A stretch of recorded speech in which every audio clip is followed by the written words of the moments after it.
Good morning students. आठवीं कक्षा में हमारे प्रश्नोत्तर चल रहे थे। कृषि वाला जो चैप्टर था उसका हम अध्ययन कर चुके थे और उसके क्वेश्चन आंसर हम लोगों ने 3 क्वेश्चन कर लिए थे। पीछे का जो क्वेश्चन था वो था कृषि, जो स्थानांतरित कृषि के बारे में पूछा गया था और उसकी हानियां आप लोगों ने कर ली थी। अब जो पहला प्रश्न है उसके जो चौथा क्वेश्चन है उसका हम अध्ययन करते हैं, उसको हम देखते हैं। अभ्यास प्रश्न है वो चौथा प्रश्न। तो देखते हैं ये चौथा प्रश्न क्या है। रोपण कृषि क्या है? तो चलिए रोपण कृषि वाला करते हैं। रोपण कृषि क्या है? हम लोगों ने जब पढ़ा था तो रोपण कृषि के बारे में ये जाना था कि रोपण कृषि भी एक व्यवसायिक कृषि, व्यापारिक कृषि है। व्यापार के उद्देश्य से बड़े स्तर पर, बड़े भूखंड पर ये एक समय में एक ही जो फसल है वो की जाती है। व्यापारिक है, व्यापार के उद्देश्य से इसको किया जाता है। इसमें अधिक पूंजी की, अधिक श्रम की, रासायनिक खादों की, सिंचाई के साधनों की बहुत अधिक आवश्यकता पड़ती है क्योंकि इसका उत्पादन जो होता है वो बड़े पैमाने पर होता है। तो चलिए रोपण कृषि क्या है ये आपको मैं करवा रही हूँ। यहाँ पर आपके अगर देखें तो पेज नंबर 42 पर रोपण कृषि दी हुई है, पूरी दी हुई है। तो इसको हम पूरा ही करेंगे क्योंकि ये बहुत महत्वपूर्ण है, व्यापारिक कृषि का महत्व रखती है। वाणिज्यिक कृषि का एक प्रकार है। चलिए उत्तर करते हैं। रोपण कृषि वाणिज्यिक, वाणिज्यिक का मतलब व्यापारिक होता है। जो व्यापार के उद्देश्य से की जाती है वो वाणिज्यिक होती है। वाणिज्यिक कृषि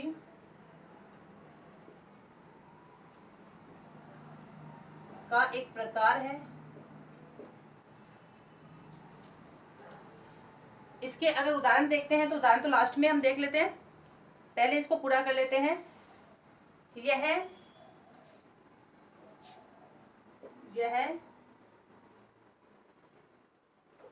बृहत पैमाने पर, बृहत का मतलब होता है बड़ा पैमाना, बृहत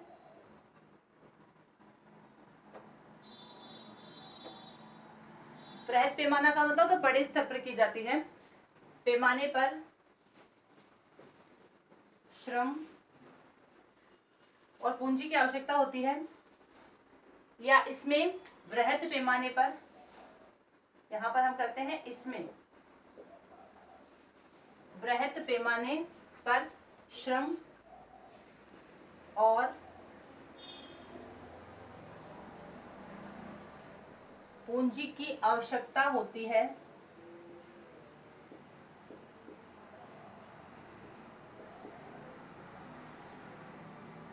इसका मतलब होता है बड़े स्तर पर या बहुत अधिक मात्रा में इसमें श्रम और पूंजी की भी आवश्यकता पड़ती है। एक तो ये आता है। इसके बाद में देखिए उत्पादन का प्रसंस्करण खेतों पर ही या निकट के कारखानों में किया जाता है, यानी उनकी जो सफाई होती है ना उनका या तो खेत में किया जाता है या जो पास में कारखाने होते हैं ना उनमें कर दिया जाता है। तो करते हैं उत्पाद का प्रसंस्करण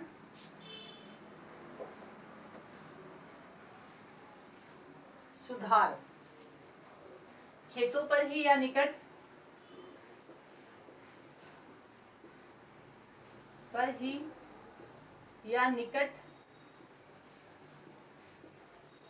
के कारखानों में किया जाता है।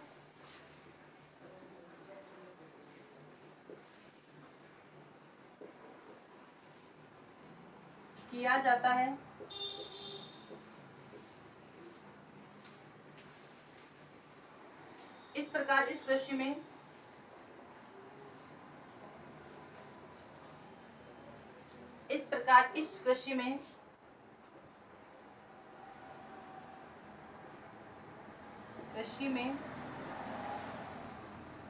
परिवहन का मतलब होता है आने जाने के साधन।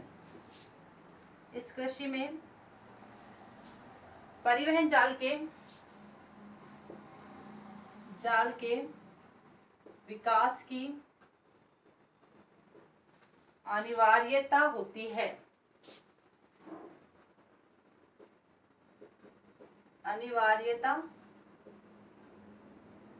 मतलब क्या होता है इसका कि इसके लिए अधिक परिवहन साधनों की आवश्यकता होती है। भाई अगर एक बड़े स्तर पर क्या किया जा रहा है, एक बहुत बड़े स्तर पर उत्पादन किया जा रहा है, तो उस उत्पादन को एक स्थान से दूसरे स्थान पर ले जाने के लिए किसकी आवश्यकता होती है, परिवहन के साधनों की। तो इसमें क्या है, परिवहन का के जो साधन है वो पर्याप्त मात्रा में काम में आते हैं। परिवहन जाल के विकास की अनिवार्यता होती है, यानी सड़क भी सही हो, आने जाने के, माल को एक स्थान से दूसरे स्थान पर ले जाने के भी साधन उपलब्ध हो। इसके साथ देखिए रोपण कृषि के मुख्य क्षेत्र दिए हुए हैं यहाँ पर। तो हम इसके पहले तो हम लेते हैं उदाहरण, यानी रोपण कृषि में कौन कौन सी कृषि आती है, पहले तो हमें इसके उदाहरण लेने हैं, उसके बाद में हम क्षेत्र कर लेते हैं। तो इसमें आता है चाय, कहवा, काजू। आपको जैसे मैंने करवाया ना उसी तरह से करना है। चाय है, कहवा है, इसके बाद में आता है काजू, रबड़, केला, कपास, रबड़, केला, कपास, और हम कर देते हैं इसको स्टॉप आदि करके। और इसके बाद में इसके क्षेत्र, अगला पॉइंट हम इसके, क्योंकि देखिए रोपण कृषि है ना, ये बड़ा क्वेश्चन आता है, तो हमें इसको पूरा सिस्टम से करना होगा। जैसे अगर नोट्स में किया था तो हम लोगों ने सीधा कर लेते हैं, लेकिन प्रश्नों की अगर हम बात करते हैं तो हम उनको स्टेप बाय स्टेप लिखते हैं, क्योंकि ये नंबर बनाते हैं आपके कि आपने किस तरह से प्रश्न का उत्तर लिखा है। तो यहाँ पर हम करते हैं मुख्य क्षेत्र, और मुख्य क्षेत्रों में देखिए कौन कौन से आते हैं इसमें, विश्व के उष्णकटिबंधीय प्रदेश, पहला विश्व के उष्णकटिबंधीय प्रदेश। उसके बाद में हम देखते हैं मलेशिया। मलेशिया में क्या होता है सबसे ज्यादा, रबड़,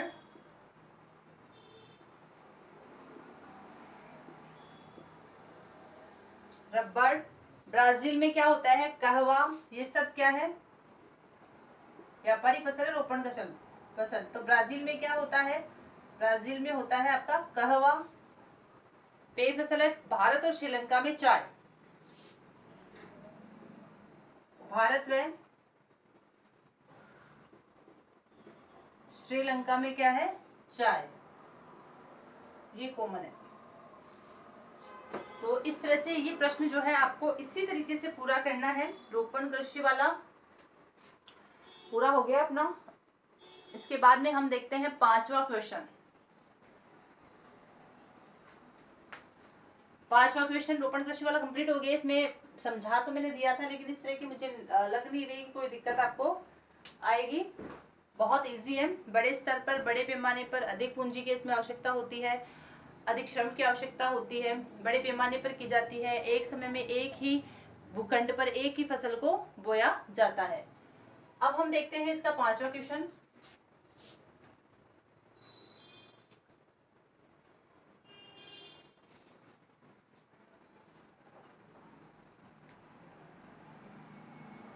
चलिए पांचवा क्वेश्चन करते हैं इसका। पांचवा क्वेश्चन है, सरकार किसानों को कृषि के विकास में किस प्रकार मदद करती है। बहुत अच्छा क्वेश्चन है। सरकार किसानों को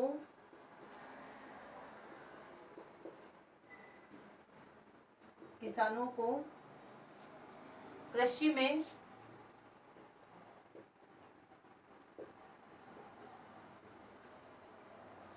किस प्रकार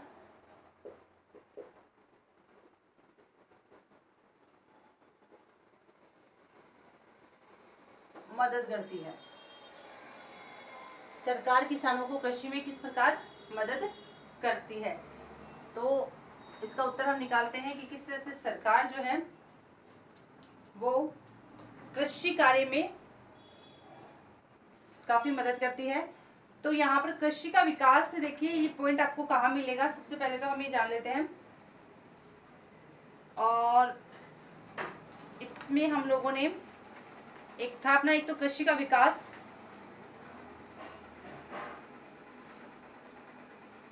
इसके बाद में कृषि का विकास वाला जो टॉपिक था उसके अंतर्गत हम इस प्रश्न को जो है वो पूरा करेंगे, यानी कृषि का जो विकास लिया गया है उसमें इसको पूरा बताया हुआ है कि किस तरह से कृषि के विकास में सरकार मदद करती है। तो इस उत्तर को लेने के लिए आपके पास पेज नंबर 44 वाला दिया हुआ है, पेज नंबर 44 जो है वो आपको दिया हुआ है। तो इसमें यहां से उत्तर आएगा कि सरकार क्या करती है, विविध कार्यों में परिवार सरकार जो है किसानों को विविध प्रकार से मदद करती है। तो किस तरह से करती है? सरकार किसानों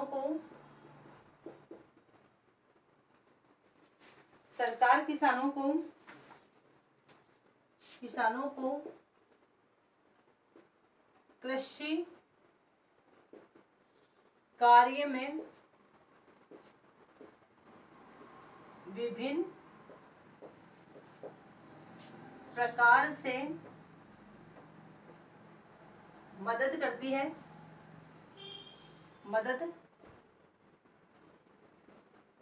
करती है। कैसे करती है? सरकार क्या करती है? सरकार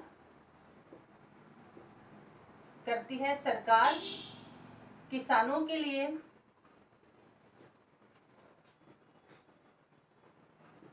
उन्नत बीज, खाद,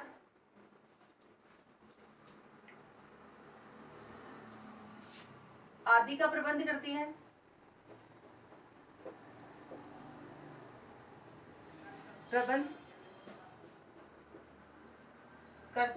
यानी सरकार क्या करती है? किसानों को उपलब्ध करवाती है अच्छी किस्म की खाद, अच्छी किस्म के जो बीज हैं वो उपलब्ध करवाए जाते हैं किसानों को, ताकि वो उनका जो उत्पादन है वो बढ़ जाए। इसके साथ साथ रासायनिक खाद, बीज, और सरकार क्या करती है? सरकार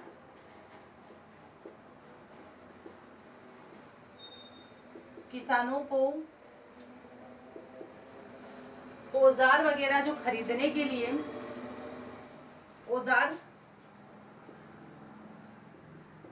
औजारों व अन्य कृषि संबंधित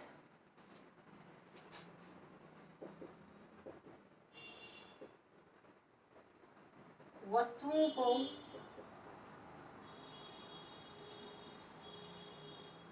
खरीदने के लिए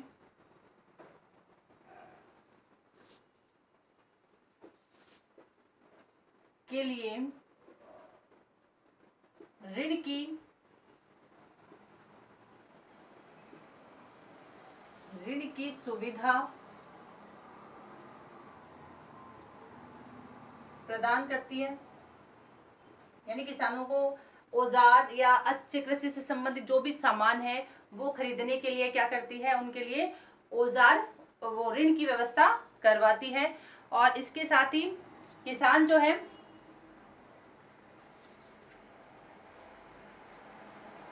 किसानों को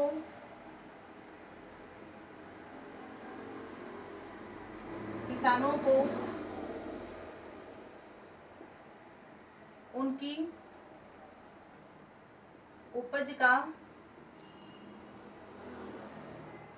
भंडारण करने में सुविधा प्रदान करती है। यानी किसानों के पास जो किसान उत्पादन तो कर लेता है अनाज का, लेकिन क्या होता है कि उसके पास भंडारण की सुविधा नहीं है। तो सरकार के द्वारा वर्तमान में इस तरह के ठोस कदम उठाए जा रहे हैं कि किसान जो है वो आराम से अपनी वस्तुओं का क्या कर ले? भंडारण कर ले। इसके साथ साथ अगर हम देखें तो किसानों को जो समर्थन मूल्य है वो प्रदान करवाते हैं। यानी आपको ये इतने करने हैं, 3 पॉइंट इसके अंतर कर लोगे पर्याप्त रहेगा कि किसानों के लिए उन्नत बीज, खाद आदि का प्रबंध करती है, किसानों को औजारों और अन्य कृषि वस्तुओं खरीदने के लिए ऋण की सुविधा प्रदान करती है, उपज का भंडारण करने में सुविधा प्रदान करती है। इस तरह से ये सरकार के द्वारा किया जाने वाला सहयोग है। अब देखिए प्रश्न संख्या 2 की बात करते हैं। प्रश्न संख्या जो पहला था वो कंप्लीट हो गया है। प्रश्न संख्या 2 की अगर हम बात करते हैं तो देखिए उद्यान कृषि का अर्थ है, उद्यान का मतलब होता है जिनमें फल व सब्जियां उगाई जाती है। तो यहाँ पर जो सही उत्तर को चिन्हित कीजिए ये वाला क्वेश्चन है, इसमें सही उत्तर को चिन्हित कीजिए तो ग आ जाएगा। उद्यान जो कृषि है उसका उदाहरण आता है फलों व सब्जियों को उगाना। इसके बाद में आता है सुनहरा रेशा से क्या अभिप्राय है। तो मैं यहाँ पर आपको करवा देती हूँ ताकि आपको कोई कंफ्यूजन नहीं हो।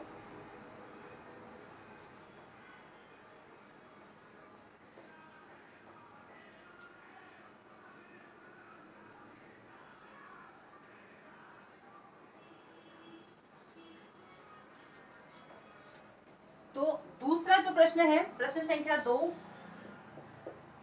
उसका जो पहला है उसमें क्या आएगा, ग। उसमें उत्तर आएगा ग, फलों व सब्जियों को उगाना। फलों व सब्जियों को उगाना, ये आपको इसमें करना है। जो वस्तुनिष्ठ क्वेश्चन है उनकी हम बात कर रहे हैं। दूसरे की अगर हम बात करते हैं तो सुनहरा रेशा कौन सा है, तो ये पटसन आएगा।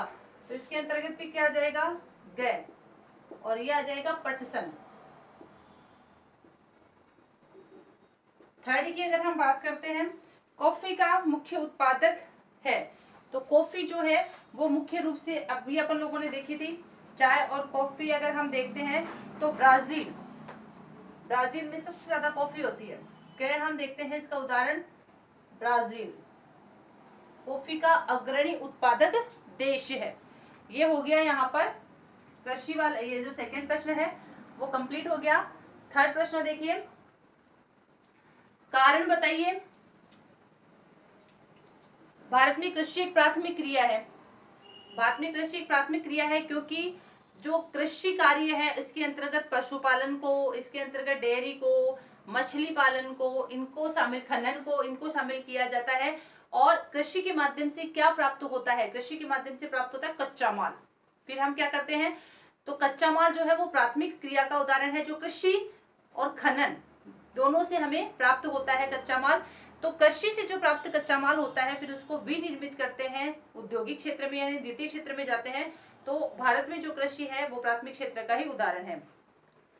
विभिन्न फसलें विभिन्न प्रदेशों में उगाई जाती है। तो इसमें स्थलाकृति, जलवायु, मिट्टी, ये सब जो है ये कारक होते हैं और ये सब कृषि को प्रभावित करने वाले कारक होते हैं। इसलिए अलग अलग क्षेत्रों में अलग अलग फसलें, जलवायु के, मिट्टी के, भूमि के, जो मृदा है उसके, वर्षा है, तापमान है, ये सारे जो कारक होते हैं वो कृषि को प्रभावित करते हैं। इसलिए क्या किया जाता है, इनको उगाया जाता है।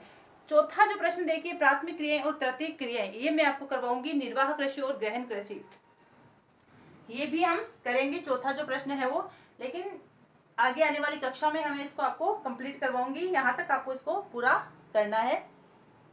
Thank you.